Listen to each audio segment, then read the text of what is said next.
desde acá. Y listo, ya está grabando. Ahora sí. Bueno, entonces vamos a empezar por el del salto, que es un poco más parecido a lo que habíamos hecho durante la clase. Sí, Estás muteado. gracias. Ahora sí, empecé a grabar, gracias. Ya empecé a grabar, cualquier duda pues pueden consultar el video cuando lo suba a YouTube. En este momento voy a empezar con el de Jump, que es el más parecido a lo que había explicado en clase. Cualquier duda obviamente me van preguntando, pues que de hecho es como la idea. Entonces para este voy a tomar un enfoque, luego lo voy a cambiar por otro un poco más complejo. Voy a empezar por el más básico. Entonces lo más básico que sería, voy a hacer el salto.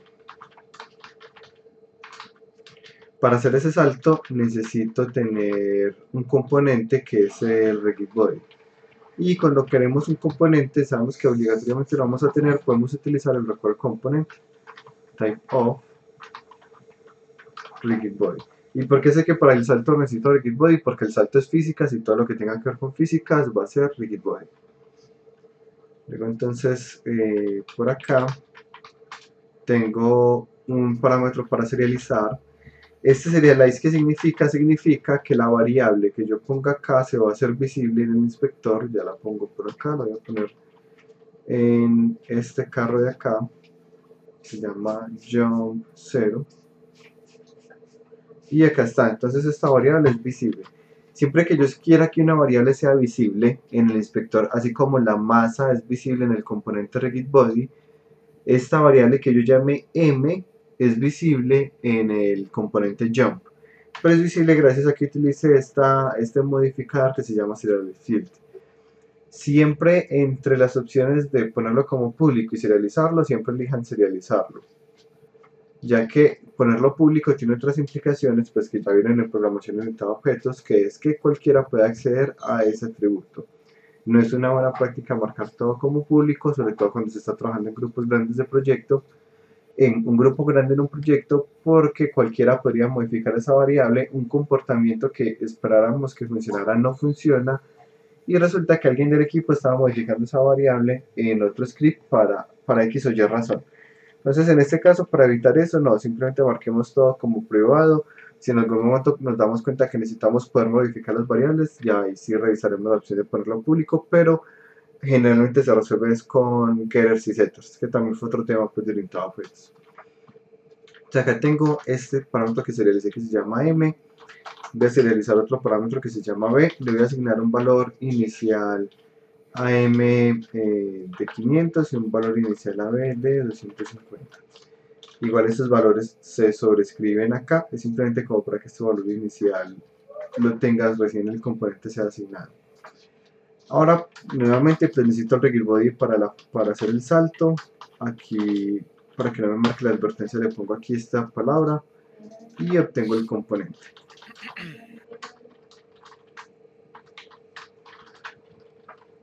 Nuevamente, los get components los podemos hacer en el awake, que es lo primero que ocurre. Ahora que seguiría darme cuenta cuando la persona tiene la tecla presionada. Esto lo voy a hacer con un if input.getButton. ¿Cuál botón? En este caso el de salto. Y mientras tenga el botón de salto presionado, ¿qué me interesa?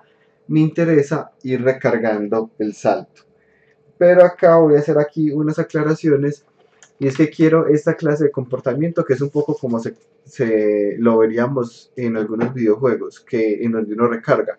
Tomando como referencia Mega Man, en Mega Man cuando uno presiona el botón de ataque, sencillo, igual sale un ataque, así sea pequeño, cuando uno lo deja presionado, pues se recarga una habilidad más fuerte y luego se dispara, pero en ningún momento ocurre que, en ningún momento, digamos, ocurre que yo presione y no pasa nada, o no alcanza a ser perceptible. Entonces en este caso queremos que pase algo similar. Cuando yo presiono el de saltar, así sea muy poquito tiempo que él igual salte, solo que igual, pues yo si lo dejo presionado un rato, va a saltar más alto. Para eso lo que queremos es algo exactamente igual a lo que viene siendo una ecuación de la recta. Veremos porque lo que les digo es como una ecuación de la recta. Yo voy a decirle que la fuerza Y va a ser igual a M por el tiempo sumado con B.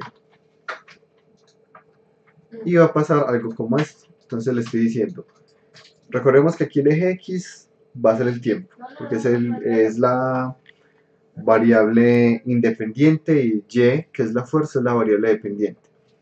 Entonces tengo acá, cuando el tiempo vale 0, él igual va a saltar ¿cuánto? 1 newton, por ejemplo.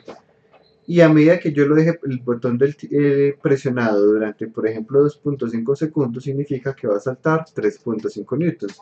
Ese es el comportamiento que queremos. Salta, así lo presione muy poquito tiempo, y a medida que lo recargue va a saltar más. En este caso, pues los parámetros deben ser un poco más altos, porque 1 newton no sería suficiente para mover un objeto de 1 kilo. Entonces podemos hablar de algo tipo 500 y 250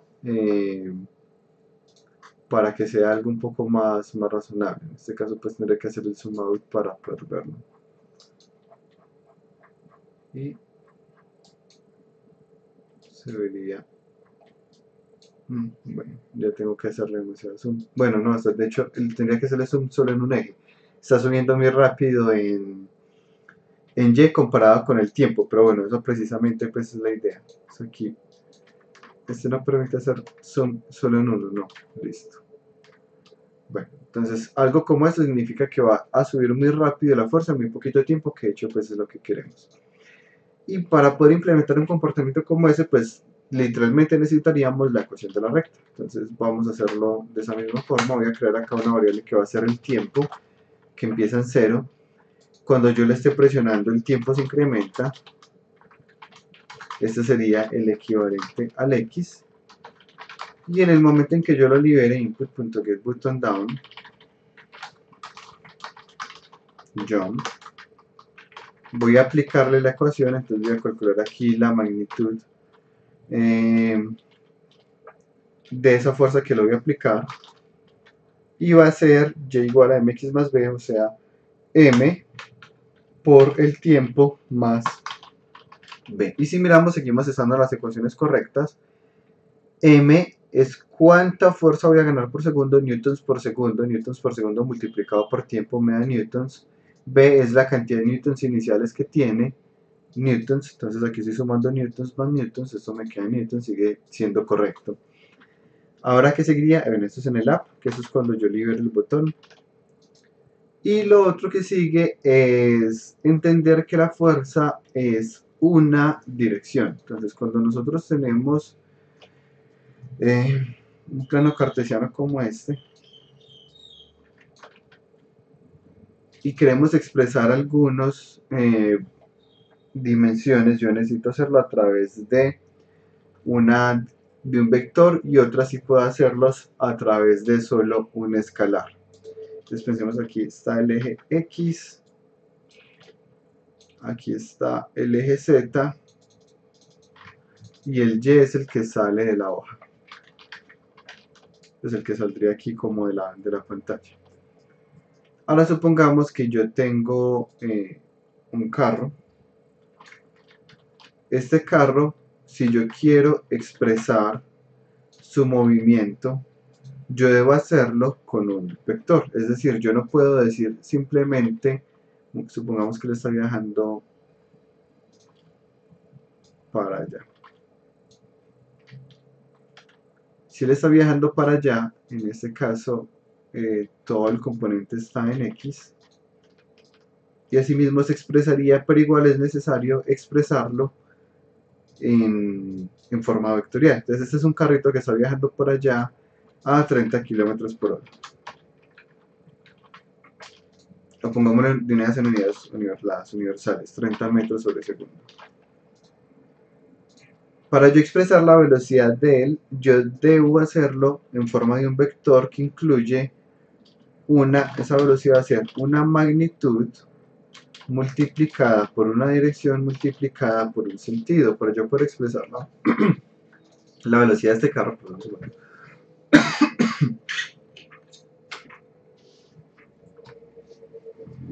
Salud, profe. Gracias, gracias. Ah, pensé que es un error del micrófono.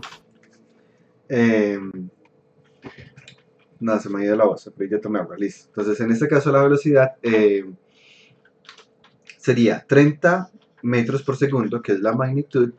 La dirección es la forma en que nosotros expresamos hacia dónde vamos y se hace en términos de IJK y se refiere al eje X, J, al eje Y y K, al eje Z. En este caso, si miramos, este tiene 1 en Y, no está volando, 0 en J, y no se está moviendo hacia arriba, tiene 0 en K. Multiplicado por el sentido, que en este caso pues va hacia la derecha, así que sería 1. Esta es la velocidad. Y asimismo la debemos escribir cuando estemos programando, como una magnitud multiplicada por una dirección por un sentido. Diferente a la temperatura, no sé, 30 grados, 40 grados, 20 grados, no tiene ninguna dirección. Igual que la edad, igual que el tiempo, no tienen dirección. Pero la velocidad y la fuerza sí van a tener una dirección. Entonces, en este caso, si yo quiero que el cubo salte, vamos a cambiar acá.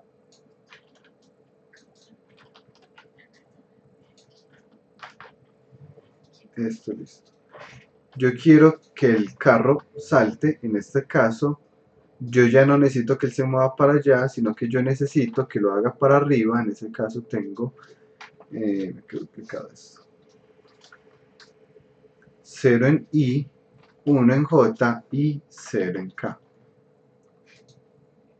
Entonces acá voy a aplicarle la magnitud y voy a decirle que la fuerza, que de hecho esto podría ser un atributo. Profe, una pregunta con Sí. los atributos que veo arriba de float. No, deben de tener la F. Sí, o sea, es lo normal, pero a menos de que tengan un punto, no son estrictamente, aquí ya pasa a ser estrictamente necesario. Pero en este caso, como estaban como un valor entero, él no es problemático para ponerlo así como estaba. Entiendo, ok. La misma acá. Defecto entonces es el private, que ahí veo que no escribiste nada y le pusiste serialize. ¿En dónde, perdón? No alcancé a escuchar. Al principio también en el float, el valor por defecto es private. Pues es Sí, privado. sí, exactamente. Listo. Cuando uno no especifica nada private es la forma en que lo va a tomar. Pues de hecho, o sea, hay gente que trabaja de forma muy explícita, hay gente que aunque esto ya sea privado, hay gente que igual le pone el private. No estoy seguro pues como cuál sea los lineamientos, por lo que yo he visto depende un poco como del estudio de la empresa donde se está haciendo, que hay unos lineamientos u otros. Cuando yo hice un freelance para esta empresa argentina que era con el jueguito del perrito, ellos me mandaron toda una guía como los lineamientos de ellos, que han sido diferentes a otros lineamientos que he recibido en otros lugares. Entonces, digamos que lo importante es entender, si no digo nada es privado, algunas veces van a trabajar en lugares donde les piden que sean muy explícitos y los marquen como privados. Y van a haber otros momentos donde les digan no, no les digan nada que se entiende que es privado. Pero sí, el default es private. Listo, gracias. Claro. Entonces ahora sí vamos a aplicar la fuerza. Esto es magnitud. Voy a hacerlo muy por partecitas. Sí. ¿Ese new en el rigid body es necesario?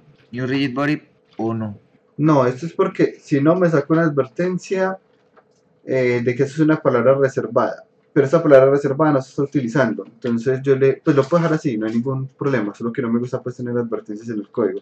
Entonces digo, no, ya no es una palabra reservada, esto es una nueva palabra. Ahora acá voy a crear magnitud es esta, la dirección es esta, en este caso 0 en I, 1 en J, 0 en K. Y el sentido es este, es para arriba, si le pongo menos 1 pues va a hacerlo para abajo. Y finalmente la fuerza va a ser igual a la magnitud multiplicada por la dirección multiplicada por el sentido. Ahora por fin rigidbody.addForce. Ahora cuando ya tengo esto, puedo venir acá a Unity, le tengo estos valores iniciales y lo pruebo. Entonces presiono la barra espaciadora, salta un poquito, aunque lo suelte inmediatamente, y si lo dejo presionado un rato, él va a saltar mucho más. Entonces ahí está funcionando, digamos, el comportamiento que nosotros queríamos. Ahora vamos a hacer como algunos cambios. Supongamos que yo quisiera que saltara diagonal hacia adelante. En ese caso, pues yo solo tengo que modificar la dirección haciendo algo como esto. Pero yo digo, bueno, no, yo quiero que salte más hacia arriba que hacia adelante. Yo quiero que por cada uno que avance 3 hacia arriba. Algo como eso. Acá, ¿cuál es el problema? Pues ahí nos va a funcionar, pero no estamos respetando la parte de la magnitud. Porque como lo tenemos acá con S3 y S1, miremos lo que va a pasar. Voy a duplicar este y vamos a pensar en un ejemplo diferente. Voy a pensar en que ahora voy yendo diagonal, pues en cualquier parte no importa, voy yendo diagonal.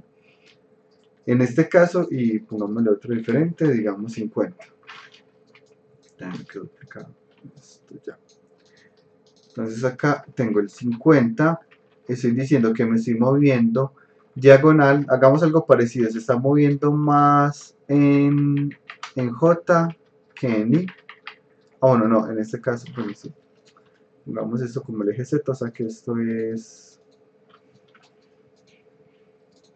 0 y 3. La razón por que la cambié es porque aquí dice Z, Z está asociado acá, no a J.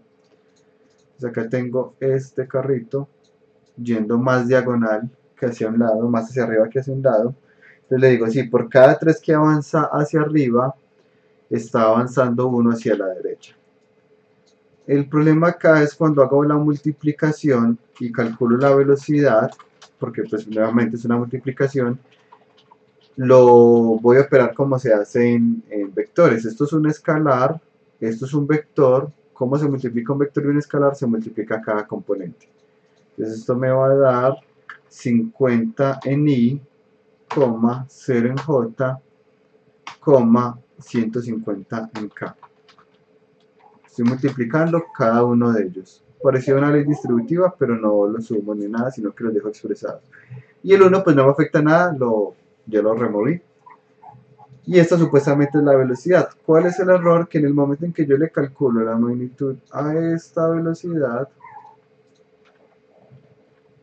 la magnitud de esa velocidad va a ser igual a raíz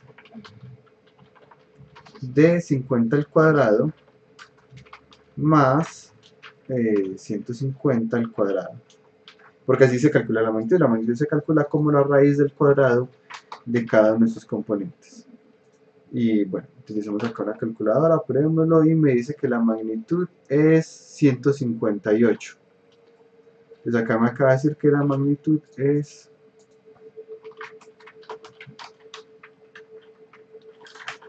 y acá hay un error. ¿Cuál es el error? Que ahorita originalmente habíamos dicho la magnitud es 50. Hicimos el cálculo de la velocidad y ahora nos está diciendo que la magnitud es 158. Ahí hay un error, se está moviendo más rápido o en el caso del salto está saltando más fuerte de lo que lo habíamos parametrizado. ¿Por qué está ocurriendo eso? Porque esta dirección de acá no está normalizada. Esto es muy diferente a hacerlo normalizado. Entonces normalizado significa que los vectores tienen una magnitud unitaria y no me van a afectar la multiplicación, porque como su magnitud es unitaria, no importa yo que lo multiplique, no me va a afectar. Entonces no vamos a trabajar nunca con estos vectores en esta forma, sino que siempre los vamos a trabajar en forma normalizada. ¿Cómo se normaliza un vector? Dividiéndolo sobre su magnitud. Tomemos la dirección. La dirección es 1 en I, 0 en J, 3K. Voy a normalizarlo dividiéndolo por la magnitud. ¿Cómo se calcula la magnitud? Lo que acaba de decir, raíz de la suma de los cuadrados. 1 al cuadrado es 1, 3 al cuadrado es 9, y eso sería raíz de 10. Entonces miremos cuánto me da esto. Esto sería igual. Y la división aplica exactamente igual que la multiplicación por escalar. 1 dividido raíz de 10, 0 dividido raíz de 10, 3 dividido raíz de 10. Dejemos que la calculadora haga 1 dividido raíz de 10. 0.32. Aproximando, 0.32. 0 dividido raíz de 10 va a dar 0. Y el otro era 3. 0.94. 0.94, pues acá igual estoy botando muchos decimales, pues de hecho se aproximaría más a 0.95. Y aquí ya está el resultado normalizado y es el que yo debería utilizar, no el otro que tenía ya. Entonces 0.32 en I, 0 en J y 0.95 en K. Ahora sí, esto me va a dar 50 por 0.32. Me va a dar 16, muy diferente a como me había dado ahorita. 16, 0 en J sigue siendo 0. Y 50 por 0.95 me va a dar 47.5. Ahora, miren que es muy diferente el vector que había hecho ahorita cuando no lo normalicé. Le estaba aplicando esta velocidad 50, 0, 150, acá 16, 0, 47. Y cuando a este de acá le saque la magnitud para validar lo que acabo de hacer, me debe funcionar. Acá pues lo puedo probar. Magnitud sería igual a raíz de 16 al cuadrado más 47.5 al cuadrado. Profe, ¿cómo fue que definió los valores de la dirección? No, en este caso es, digamos, un poco heurístico. Le estoy diciendo, por cada 3 que vaya hacia arriba, vaya uno hacia la derecha. Si yo quiero que vaya como perfectamente diagonal, por cada uno que vaya a la derecha, vaya uno hacia arriba. Listo, listo. Listo, súper bien. Entonces pasemos acá, ponemos esta operación, nos la llevamos y acá vemos que efectivamente tenemos el 50, pues son muy aproximadas, en este caso pues como boté decimales, no más tanto el 50, pero aquí sí nos funcionó. Entonces en Unity vamos a hacer exactamente eso mismo, siempre que pongamos una dirección vamos a ponerle normalized. Y ya nos quedó resuelto, ya no tenemos problema en que la magnitud que estamos calculando no se va a respetar. Entonces ahora sí, va a saltar diagonal y nos sigue funcionando. Y miremos que está haciéndolo como esperábamos. Yo puedo decirle no, por cada 5 que avance hacia arriba, solo uno hacia el frente. Entonces en este caso va a avanzar mucho más hacia arriba que hacia el frente, que es lo que hemos reflejado ahí.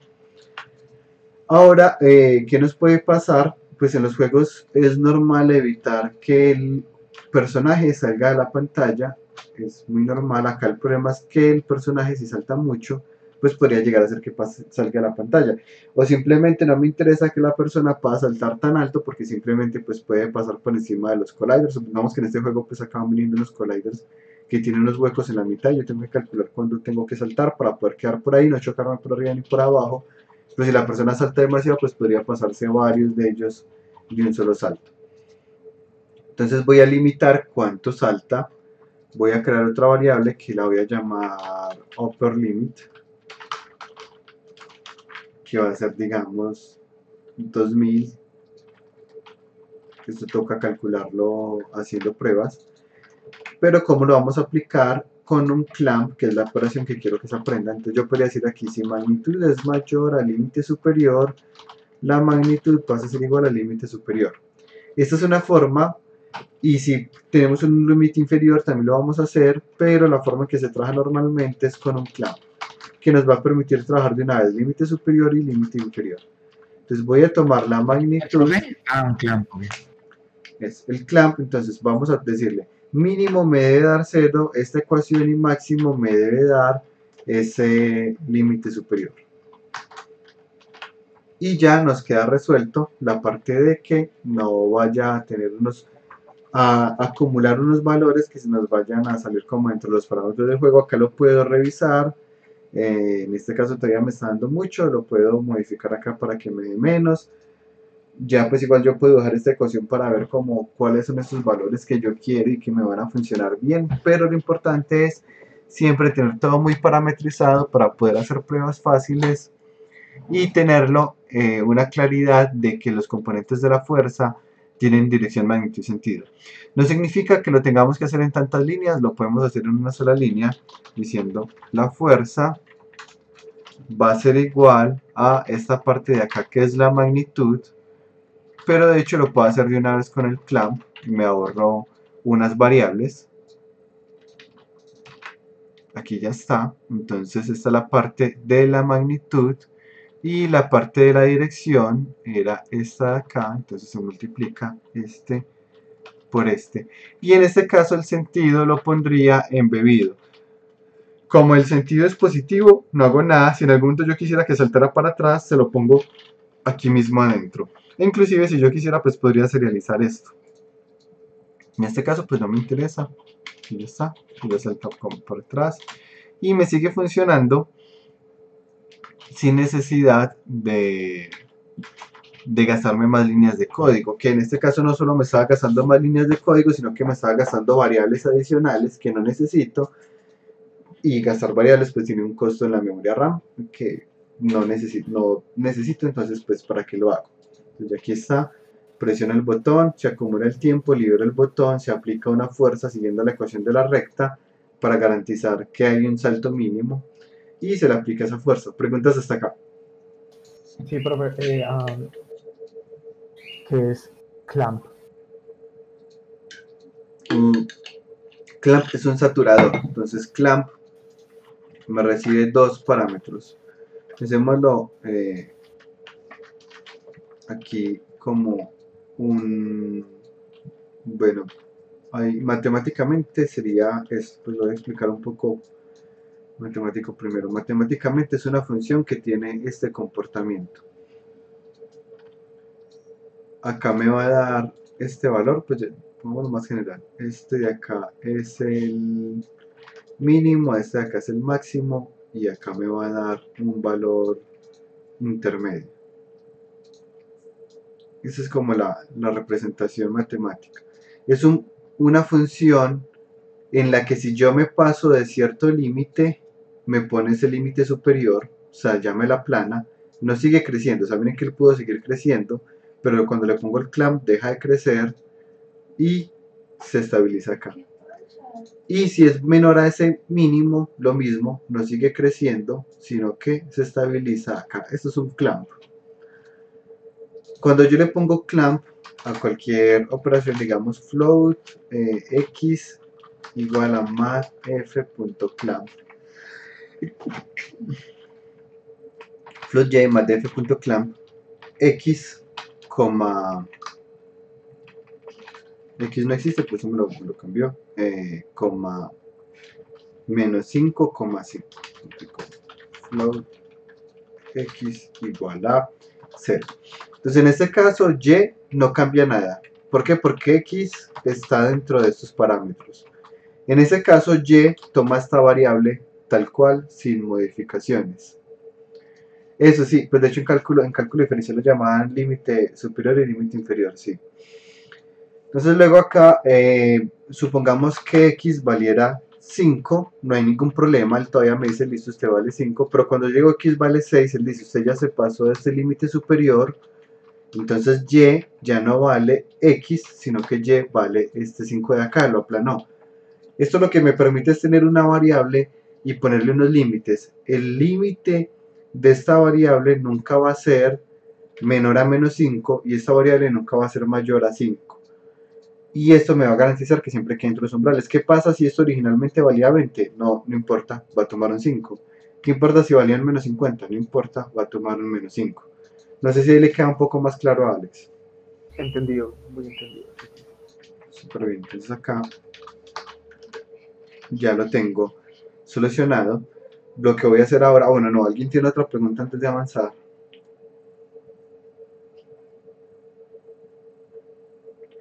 Bueno, ahora viene, vamos a tomar ese mismo ejercicio, pero vamos a resolverlo de forma un poco diferente, que es con un pensamiento por estados. La solución de problemas por estados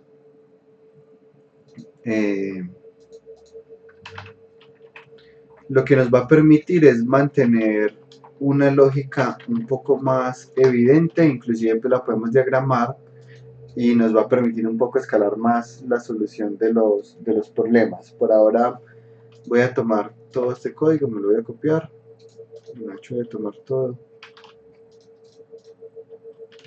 y le cambio acá el nombre. Entonces vamos a hacer algo súper parecido, pero nuevamente quiero tener una máquina de estados acá. Una máquina de estados es una forma de pensamiento a la hora de resolver los problemas muy utilizada para plantear la inteligencia artificial, por ejemplo, o las diferentes acciones que puede ejecutar el jugador. De hecho, les muestro acá con este. En este yo tengo varios estados en el juego. Bueno, pues aquí como un pseudo tutorial. En este, cuando estoy en el estado por defecto, el mapa va girando. Este es un juego pues como donde tengo que fotografiar a unas personas específicas. Luego el mapa va a dejar de girar en algún momento en que yo presione el botón como decía acá para hacer el zoom. Y luego pues entro en la posibilidad de tomar la foto o de cancelar dependiendo de dónde suelte la mira. Pero si lo pensamos así como lo estoy describiendo, son como los estados. ¿Cuál es el primer estado? El estado por defecto, girar. Siguiente estado, el estado de zoom. Siguiente estado, puedo pasar al estado de cancelar si la suelto por acá, o al estado de tomar la foto si lo suelto por ahí. Esos son como los diferentes estados que podría tener en este. Asimismo lo programé por estados. Es muy importante que se acostumbren a trabajar como esa lógica de estados. Entonces tengo acá este estado, el estado 0, y voy a tener acá ya algo diferente, y es si el estado es 0. De hecho, en la implementación que tenemos en este momento, y se la voy a dejar para que lo veamos, tengo otro inconveniente, y es que aparte yo puedo seguir saltando estando en el aire, ¿cierto? Eso es un error. Y corregirlo tiene una dificultad pues no muy alta, pero que la podemos resolver más fácil de una vez en esta solución por estados. Entonces, si el estado es 0, voy a decir que esto significa que el sistema está disponible, disponible para entradas. En este caso, como estoy disponible, voy a poner esta parte acá. Pero lo voy a cambiar. Si estoy en el estado 0 y presiono el botón, lo que va a pasar es que voy a cambiar al estado 1. Si la persona presiona el botón, cambia el estado 1. Si estoy en el estado 1 significa que quiero recargar. Entonces, como quiero recargar, el tiempo se incrementa. Ya no tengo que utilizar el get button, puedo utilizar el get button down. ¿Por qué? Porque si yo ya presioné este botón, pasa al estado 1 y mientras esté en el estado 1, pues él va a acumularme el tiempo. ¿Qué voy a cambiar entonces cuando libere el botón? En este caso voy a pasar al estado 2. Y acá si estoy en el estado 2, significa que libere el botón y debo aplicarle la fuerza. Acá normalmente se maneja con un else if. El estado es 0, no, de lo contrario sí. El estado es 1, de lo contrario sí. El estado es 2. Y podríamos hacer otro else como el estado por defecto. En este caso pues no lo haré por ahora. Estado 0. Entonces miremos acá. Cuando hago, bueno, acá tenía de hecho otro error que no vi. En el ejercicio anterior me faltó algo y fue reiniciar el tiempo. De modo que él no siga saltando sobre un tiempo acumulado que ya va por allá súper alto. Y acá lo mismo. La ventaja de hecho por estados, que fue lo que me hizo acordar, es que pienso en qué debe ocurrir en cada estado. Estoy disponible, lo que debe ocurrir es que la persona puede ingresar una entrada y cambia el estado 1. Estoy en el estado 1, lo que significa que puedo cambiar o incrementar el tiempo. Y si la persona libera el botón, paso al estado 2. En el estado 2, ¿qué va a pasar? Que voy a aplicar una fuerza y reiniciar todo para que pueda volver al estado inicial. Entonces reinicio el tiempo, vuelvo al estado 0 y ya otra vez puede volver a funcionar. Sin embargo, acá, miremos, me va a pasar todavía el error de que yo puedo seguir saltando en el aire. Entonces acá pasemos, cuando yo libero el botón, pasemos al estado 3. ¿Qué va a hacer ese estado 3?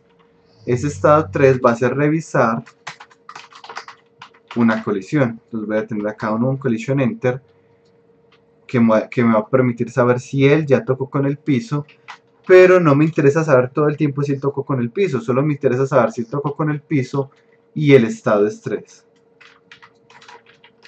Si el estado 3 significa que ya le apliqué la fuerza, ya tuve la entrada obviamente, ya hice la recarga, etcétera, ya sí me interesa saber cuándo toca el piso para mandarlo al estado 0, en donde nuevamente puedo volver a saltar. Ahora tenemos que él ya salta y puedo volver a saltar. Yo intento saltar, bueno, obviamente porque nunca le asigné el componente. Estábamos viendo el comportamiento del anterior.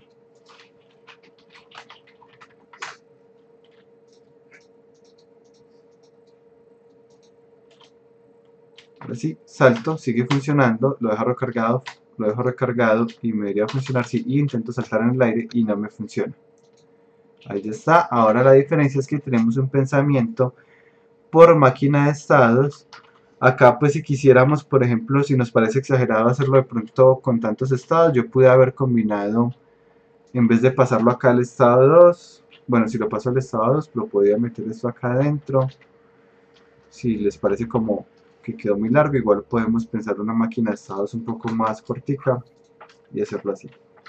Entonces nuevamente, como está disponible y presiona el botón, pasa al estado 1, en el estado 1 va recargando. Si estoy en el estado 1 y presiono el botón, ¿qué va a pasar? Que aplica la fuerza, pasa al estado 2, en donde ya se queda revisando si tocó el piso y listo. Por favor miren el código y me cuentan si tienen alguna pregunta de este código como está.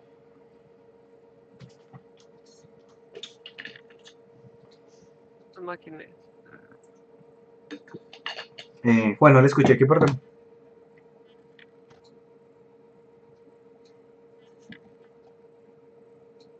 Nada, bueno, avancemos. Ahora voy a tratar de hacer algo. Tengo una. Sí, sí. Porque era más fácil aquí corregir lo del control de salto, que no te está saltando en el aire. Porque acá ya podemos revisar estos estados. O sea, miren que por qué razón él no salta cuando ya está en el aire. Porque cuando está en el aire el estado es 2. Y mientras el estado sea 2, él no va a poder saltar. Porque solo revisa que pueda saltar cuando el estado sea 0. Entonces la ventaja es que ya tenemos una variable que nos permite controlar los comportamientos. Inclusive esto nos permite programar comportamientos más avanzados. Pensemos en que fuera un juego en el que si estoy en el piso y presiono saltar, él salta, pero si estoy en el aire y presiono saltar, lo que él hace es que saca un paracaídas y cae despacio, o si presiono abajo y saltar, él hace un dash hacia abajo para caer fuerte. Podemos pensarlo en diferentes estados. Estado ground, pues está en el piso. El comportamiento de la barra espaciadora es 1. Estado en el aire, el comportamiento de la barra espaciadora es otro, dependiendo si va sola o si va con una flecha. Entonces son unos estados a los que voy saltando dependiendo de las entradas de los usuarios, pero me va a permitir diferenciar que la barra espaciadora puede tener un comportamiento diferente si el estado es piso, o si el estado es aire, o si el estado es aire más flecha ahí abajo. Sí, muchas veces se utiliza un switch case para las máquinas de estado. Yo acá pues como para no desviarme de la lógica, lo hago con if para no tener que retomar cómo se utiliza los switch. Y bueno, por otro lado, porque yo normalmente pues trabajo con if, es como la costumbre, no significa que el switch no vaya a funcionar, pues funcionaría exactamente igual. Ahora acá voy a hacer la fase siguiente. Bueno, no, primero, ¿quedó claro, Alex? Sí, profesor, sí que sí quedó claro.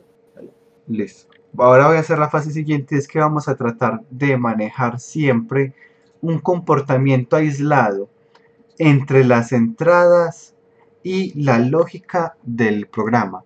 Eso es muy importante que nos acostumbremos a manejar la lógica del personaje o lo que sea que estemos haciendo completamente aislado de las entradas, porque si no lo hacemos de esa forma, nos estamos limitando a problemas de la plataforma.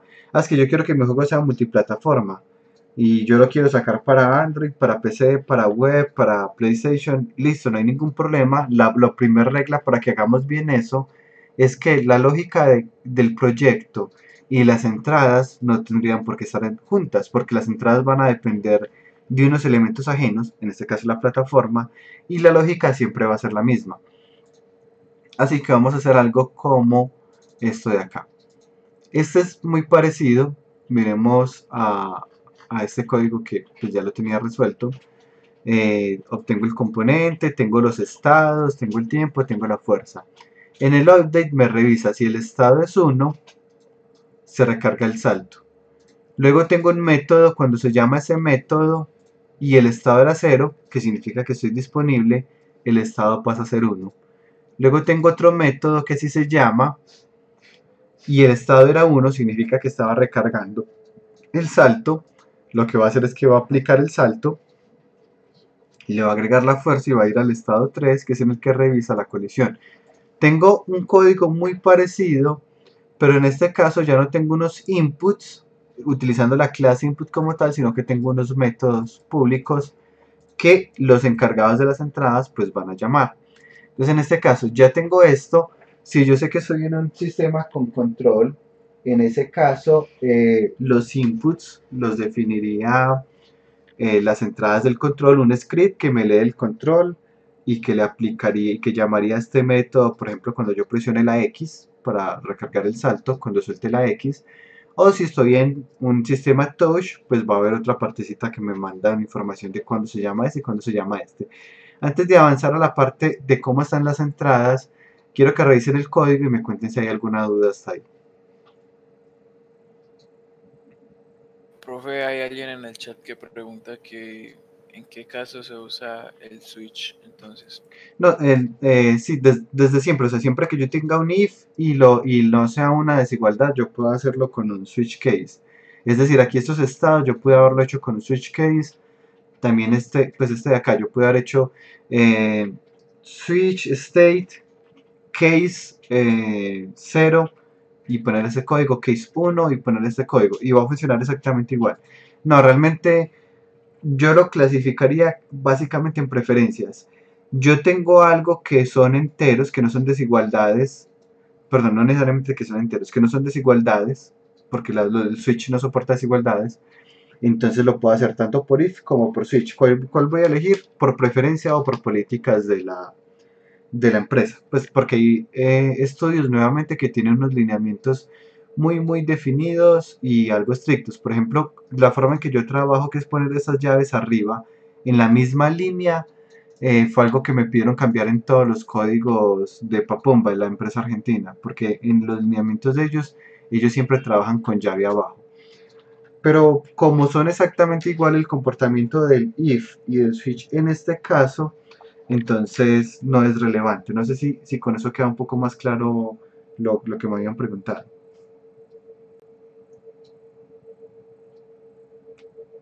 Bueno, en este caso era Felipe el que había hecho la pregunta. Felipe, bueno, ya está escribiendo. Sí, pues ya lo había respondido, pero de pronto había quedado muy implícito. Listo. Ahora, continuando acá con este código que teníamos, porfa me cuentan si tienen alguna pregunta, si tienen alguna duda de la lógica de este código. Nuevamente aquí lo que estoy tratando es de aislar la lógica, todo el funcionamiento de las entradas. Un botón down es una función del Unity como tal, para No. con cualquier botón, ¿ok? No, en este caso es un método que yo creé. Y este método ya hay otro, o sea, aquí hay unas ventajas, es que casi que estoy obligado a que necesito dos elementos. Otro script normalmente, o utilizar algo que me permita llamar a este método, pero no, estos no son métodos nativos de Unity. Le puse un nombre que me acordara, pues que me permitiera como relacionarlo fácil, pero le puedo poner cualquier nombre realmente. Ah, bueno. Entonces acá pues digamos que tenemos la desventaja que es como si tuviéramos entre comillas más trabajo porque necesitamos aparte de tener la lógica, tener asociados estos métodos a algo, pues hacer que estos métodos alguien los llame. ¿Cuál es la ventaja nuevamente? Pues el sistema multiplataforma. Miremos acá cuando lo agrego, pues esto ya lo tengo asignado, ya les voy a mostrar cómo lo asigné, pero podemos hacer algo parecido a esto que les mostré ahorita. Entonces acá tengo como las instrucciones, sostenga para recargar, cuando lo sostengo me dice libero para saltar, lo libero y bueno, ahí termina como el tutorial. Pero miremos que ahora me está funcionando entonces con esta entrada, que tiene una ventaja, y es que me funcionaría en PC, en web y en mobile. Pues esto funcionaría con el touch del mobile. Entonces, ¿cómo lo hago para que funcione con el touch del mobile? Me funcione con PC, etcétera, etcétera. Pues primero, tener la lógica separada. Ya tengo la lógica separada. Ya sé que en algún momento necesito llamar esto, que es cuando la persona de tab tenga el tab sostenido. Perdón, presiona el tab y cuando libero el tab. Ahora entonces, ¿cómo lo voy a hacer? Voy a crear un canvas, voy a crear un botón para los que no estén familiarizados. Para no crear un botón, clic derecho, UI, button. Si es el primer botón, le crea un canvas, que es como el espacio en donde se ponen los botones. Aquí está mi canvas y aquí está mi botón. Yo lo puedo ubicar, no se acostumbren a moverlo con este gizmo, porque este gizmo es 3D. No tiene sentido un gizmo 3D en un canvas. Entonces no utilicen W, que es el acceso directo normalmente para mover. E para rotar pues tampoco, R que es para escalar tampoco, siempre trabajenlo con T, el último gizmo de estos, que si es hecho para 2D. UI, lo puedo mover, lo puedo escalar, si lo presiono con Shift sostenido la escala es constante, igual luego pues tenemos una clase en donde hablamos de interfaces y esto pues debe quedar un poco más claro. Pero por ahora ya sé que puedo crear un botón y que a ese botón le puedo cambiar el sprite por cualquiera de estos. Ya teniendo el botón, en este caso este circulito, ya le puse el sprite, que es el de ese círculo. Los botones vamos a ver que tienen una particularidad y es que tienen algo que se llama onClick. Ese onClick lo que nos permite es utilizar el sistema interno de eventos de Unity para que ocurra algo cuando yo le dé clic a ese botón. Entonces yo le puedo dar clic al más, puedo agregar por ejemplo la ciudad entera y decirle que cuando yo le dé clic va a ir al objeto y lo va a apagar. Listo. Entonces ya ahí muy sencillo, tengo un botón, lo presiono y se apagó toda la escena. Listo. ¿Por qué? Porque le estoy diciendo que cuando le dé clic a ese botón, busque este objeto que acaba de arrastrar porque está serializado y haga algo que en este caso es llamar el método setActive y lo apague. Ya. Pero en este caso no me interesa este tipo de comportamiento porque con el clic yo no me doy cuenta cuando lo estoy presionando para que se acumule esa fuerza y cuando lo libere salte. Necesito algo que me permita diferenciar cuando lo tengo presionado, cuando lo liberé o cuando lo presioné y cuando lo liberé. Y en este caso podemos agregarle a los botones eso que se llaman, pues le puedo agregar un componente y buscar el que se llama Event Trigger. El Event Trigger nos va a permitir tomar un botón normal y agregarle nuevas funcionalidades de forma muy rápida. Acá como hago, después de agregarlo, me permite agregar tipos de evento. Puedo darme cuenta cuando dieron clic sobre el botón, perdón, cuando el mouse entró al botón. Este no funciona en touch, pues porque en touch, si yo entro es porque ya lo toqué. Este funciona con mouse. Cuando el mouse entró, cuando el mouse salió, cuando di clic, cuando solté el clic. Si estoy en mobile, cuando toqué, cuando di tap, cuando quité el tap.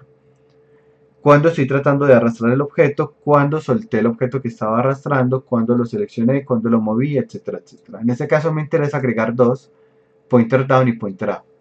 Y lo mismo, pues les agrego acá, les pongo con el más, le arrastro el carrito y le digo, busque el método, la función que se, perdón, el componente que se llama jump y busque el onButtonDown, que es uno que yo creé yo mismo. Y cuando lo libere el app, busca el que se llama onButtonUp. No se tienen que llamar iguales, pues yo lo puse así para que fuera más fácil de buscar, no se tienen que llamar igual. Y ya lo que va a pasar es que cuando yo presiono el tab, entonces me llamó ya el onButtonDown. Cuando yo lo libero, me llamó el método onButtonUp. Y ya la ventaja es que me funciona así pues como muy tipo mobile, que de hecho pues es como lo que quería un poco con esos prototipos, así como el estilo mobile de juegos hipercasuales. Vuelvo acá al código. ¿Qué preguntas tienen? Entonces, para que los códigos sean más maleables, es mejor utilizar máquinas de estado. Exacto, máquinas de estado y unas entradas aisladas de los componentes que tienen el funcionamiento. Pensemos en que ya yo quiero sacar esto para PlayStation, yo no tengo que modificar la lógica del salto. En lugar de eso, ¿qué hago? Creo un script que lee la entrada de, no sé, el botón X, y cuando el botón X se presiona llama a este método, y cuando el botón X se libera llama a este método, y ya, no tuve que modificar la lógica.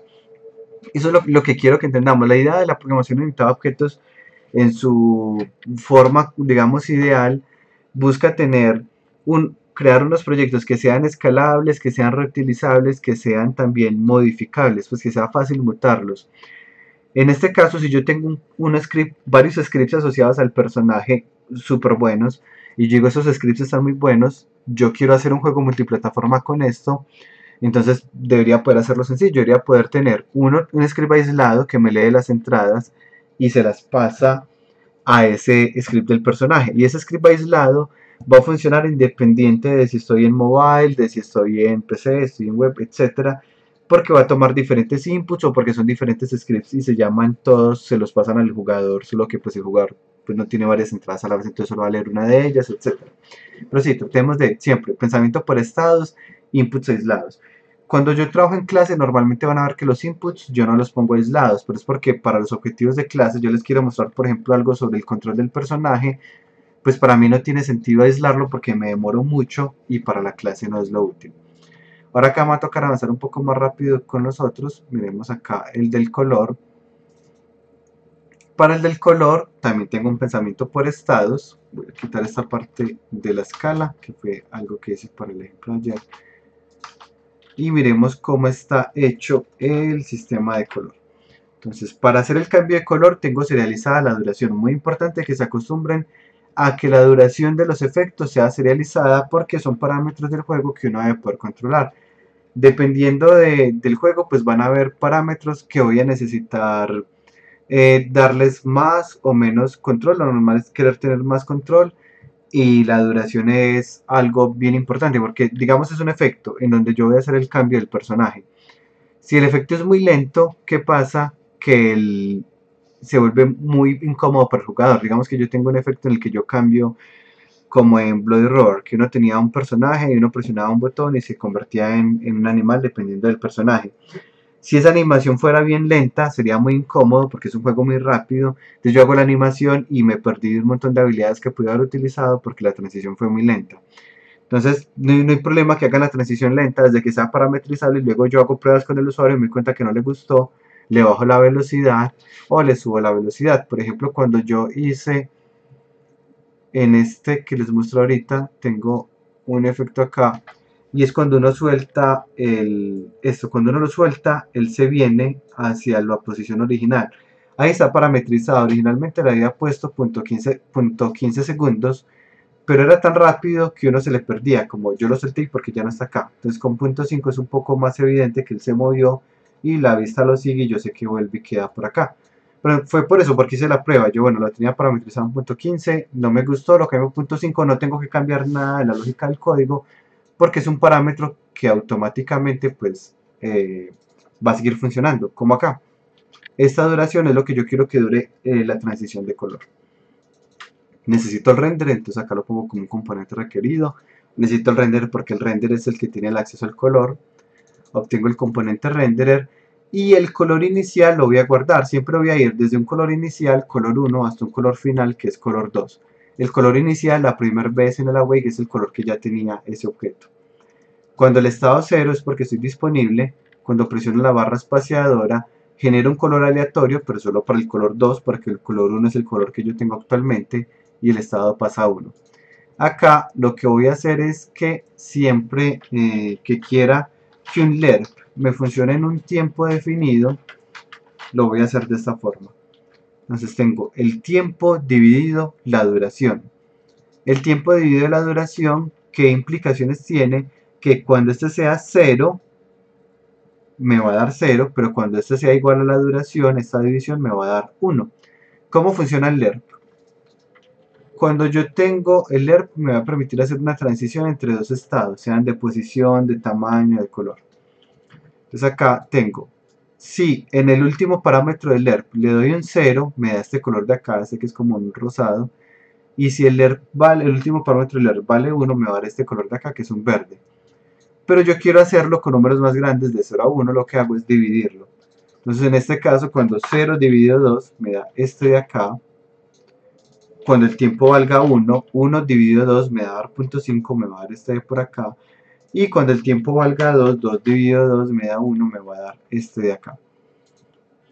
Entonces acá ya tengo el ERP, quiero hacer una transición entre el color 1 y el color 2 en esta duración. Entonces el tiempo va avanzando poco a poco porque lo estoy contando acá.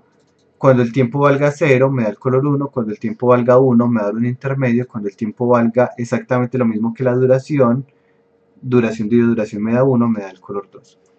Luego acá que estoy haciendo, contando el tiempo, y cuando el tiempo sea mayor a la duración significa que ya terminó la transición, ya el color terminó de cambiar, que voy a hacer volver al estado 0 para que pueda volver a esperar que la persona presione otra tecla. Es decir que aquí como está actualmente, voy a quitar el canvas para que no se demore mucho, como está actualmente, cuando yo lo presiono, por más que yo presione barra espaciadora en un cambio intermedio, él no va a hacer nada, él va a esperar hasta terminar el cambio.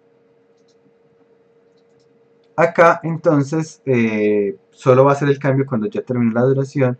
Y algo muy importante, el color 1 pasa a ser el color 2. ¿Por qué? Porque dijimos el color 1 es el color inicial. Pero como yo acabo de cambiar de color, ya mi color inicial es el color con el que había terminado. Eso que me va a permitir que cuando vuelvo a hacer otro cambio de color, voy desde el color que tenía hace un momentico hasta el nuevo color que se acaba de generar al azar. Preguntas de este antes de que terminemos.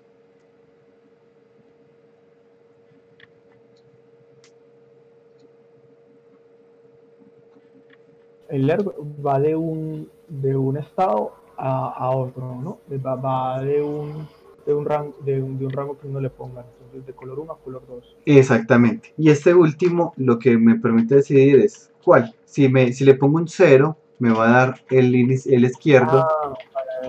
Si le pongo un 1, me va a dar el derecho. Y cualquier valor intermedio que le ponga, pues me va a hacer una transición entre ellos dos. ¿Alguna otra pregunta antes de terminar? ¿La clase está grabada? Sí. Y los videos quedan guardados en el canal de YouTube. Mi canal de YouTube, por si acaso,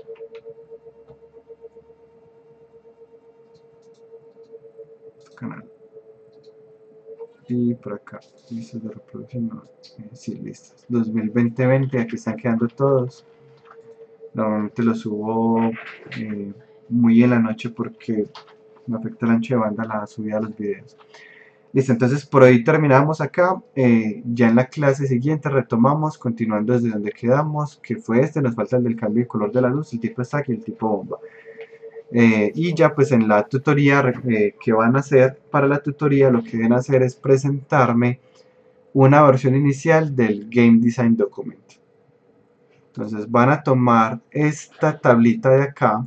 Esta tablita pues ya se las compartí en el canal de taller, en el canal pues de ustedes de taller, pero también está en la página web, está en la primera página de taller 5, se entran a taller 5 y también está esta tablita. Lo que van a hacer con esta tablita es que van a mirar este GDD, este Game Design Document simplificado, y me van a presentar en la primera tutoría una versión inicial de esto. Me van a contar de qué se trata el juego, cuál es la mecánica principal del juego que quieren hacer para el primer prototipo, que es 2D, cómo esa mecánica se repite varias veces hasta completar el nivel, que es lo que se conoce como el Core Game Loop. Les pongo una imagen, Core Game Loop, que ayuda a entender esto de forma muy sencilla. En un RPG, la mecánica principal está aquí en el momento en yo como derroto a los enemigos. Sabes que la mecánica principal es que mi personaje tiene... tengo 3 personajes, cada uno con un rol diferente, puedo atacar, defenderme o curar, y es por turnos. Esa es la mecánica principal. Y bueno, pues los enemigos tienen su turno, me atacan, etc. Todo eso hace parte del core mechanic. Pero ¿cuál es el game loop? El game loop es: yo derroto enemigos, gano recompensas, oro y experiencia, Eventualmente gano tanto oro y experiencia que subo de nivel o me compro un ítem nuevo y ya puedo ir a derrotar enemigos más fuertes. Esto es un game loop. Como esa mecánica principal, la repito varias veces. La mecánica principal en Mario, puedo saltar, pararme sobre enemigos y morir si me tocan de lado. El loop es voy a hacer eso hasta pasar el nivel, hasta pasar varios niveles, llego a un castillo donde llego ahora sí con un enemigo que tiene una mecánica diferente, paso el castillo y vuelvo a pasar otros niveles y se comportan exactamente igual. Entonces algo como eso, van a tener una versión inicial de eso, que es lo que les pido acá en este Game Design Document inicial. Si ya tienen como algún concepto visual de las mecánicas del juego, pues también me lo entregan. Y lo revisamos en la primera tutoría. Si tienen dudas de si eso sí les va a servir para el proyecto 2D o no, pueden descargar esta tabla que es cómo va a ser calificado el proyecto 2D y llenarla.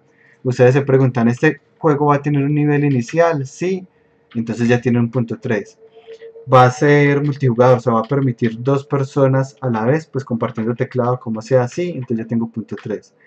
Voy a poder seleccionar el personaje, sí, pero no hay misiones, no hay tutorial, y la persona sí puede subir de nivel, lo que sea, entonces ahí voy viendo cuánto me va sumando.